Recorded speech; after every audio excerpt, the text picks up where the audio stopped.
Dan halak aka ce kaki ambato.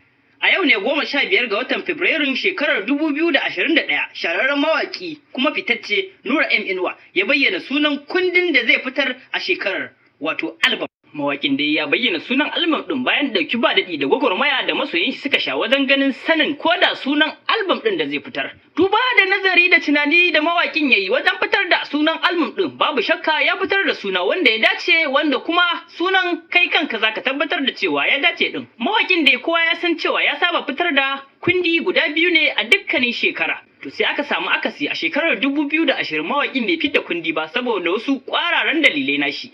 To a shekarar 2021 mawakin bai yi ƙasa a guyo ba, ya fidda sunan album ɗin da zai fitar. Sunan album na farko da mawaki Nura M Inuwa ya sa. Nura M Inuwa ya yi tunani ya sa suna Ni da Ku. To me mawaki Nura M Inuwa yake nufi da Ni da Ku? Mawakin yana nufin shi da masu sauraron shi. Sannan sai album na biyu da Nura M Inuwa ya sa shine Lokaci. Lokaci abin dubawa. Gaskiya ne sarki a cikin sarakuna. Waɗannan su ne sunayen album ɗin da Nura M Inuwa ya fitar, kuma za a sake su nan ba da daɗewa ba insha Allahu. Ku danna subscribe a wannan tasha ta Arewa Musical, sannan ku danna ƙararrawar sanarwa domin samun labarai da rahotanni kai tsaye ba tare da wani bata lokaci ba. Mun gode da kallon Arewa Musical.